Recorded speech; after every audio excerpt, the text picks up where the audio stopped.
সব কিছু কিনা আইনা দিছি আমি রে তোমার কি বিষের রে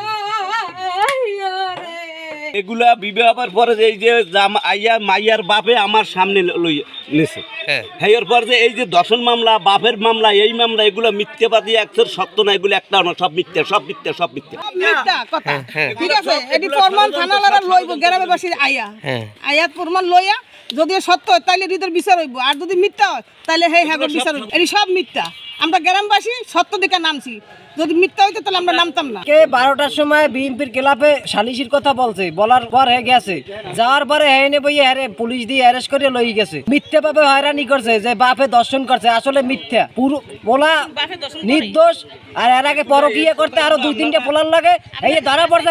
এগুলো প্রমাণও আছে, ভিডিও আছে, সব সাক্ষী মানুষ, আরো 1-150 ছেলে এই গোসরাট মাকির শিখদের ছেলে সালিশি করে গেছে। এইগুলো সব মানুষ হয়রানি করার, জানো অন্য মানুষ হয়রানি না করে, এগুলো অন্য কেউ হয়রানি না হয়। পূর্বে আমরা শুনেছি যে কিছু ছাত্র সমন্বয়কের পরিচয় দিয়ে কিছু লোকজন চাঁদাবাজি করে। তো আজকে আমি এখানে আসলাম, এখানে পৌরসভার একটি মডেল মসজিদের নির্মাণ কাজ চলমান আছে। ওনাদের বক্তব্য মতো যে এখানে বৈষম্য বিরোধী আন্দোলনের যে সানি নাম একজন মুসাব্বির হোসেন সানি, সে নাকি এসে 2 দিন আগে এসে চাঁদা চেয়েছিল, তারপরে চাঁদা আজকে এসে সে নাকি ভাঙচুর করেছে এবং এখানে তাদের যে 5 লাখ টাকা ছিল সেটা নাকি নিয়ে গেছে। এটা তাদের বক্তব্য মতো। তো আমরা বিষয়টি তদন্ত করে দেখব এবং আমরা আশেপাশের ভিডিও ফুটেজ, সিসিটিভি ক্যামেরা এগুলো যাচাই বাছাই করে যদি আমরা কাউকে এরকমের পাই যে সে ছাত্র সমন্বয় পরিচয় দিয়ে যদি চাঁদাবাজি করে, আমরা অবশ্যই আইনের আওতায় তাকে নিয়ে আসবো। আসামি করে নিয়েছে দুলাল গাজী আর হৃদয় গাজী। এই যেটা মামলা নিয়েছে প্রতি এই যে মামলাটা প্রত্যেক মিথ্যুক, এই যে মিথ্যা মামলা, এটা সত্য না। এই সত্য গঠন হলে এই যে মেয়েটা এই ছেলের সাথে সম্পর্ক করে আসার পরে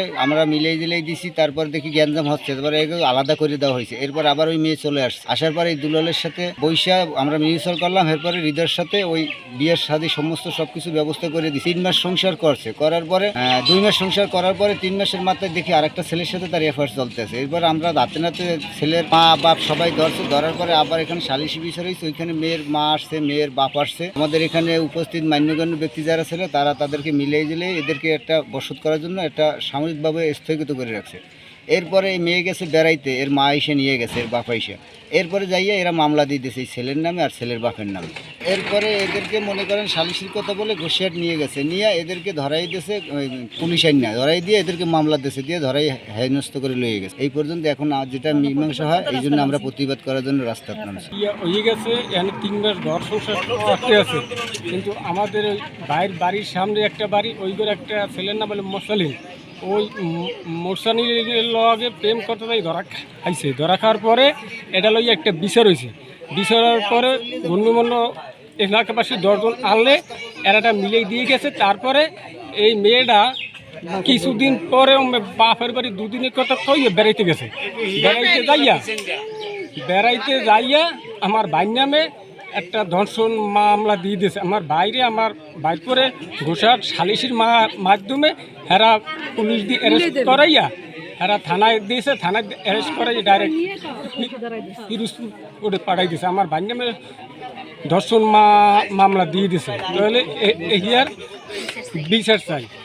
এই যে কেসটা হয়েছে, কেসটা আপনার সম্পূর্ণ একটা বানোয়াট কেস, যা মনে করেন গ্রামবাসী সবাই আজকে মানববন্ধন করছে এই ব্যাপারটা নিয়ে, যে এই যে ব্যাপারে কেস করছে এরা হইলে দিন আনে দিন খায় এবং খুবই কষ্ট। এদের একদিন কামনা করলে এরা খাইতে পারে না। এদেরকে খুব হয়রানিমূলক একটা মিথ্যা মামলা ধরাই এই কেসটা সাজাইছে আর কি। এই যারা আছে ভিকটিমের মনে করেন এই ছেলেকে ভাগাই নিয়ে বিয়ে শাদী করছে, তারা ঘর সংসার করছে 4-5 মাস।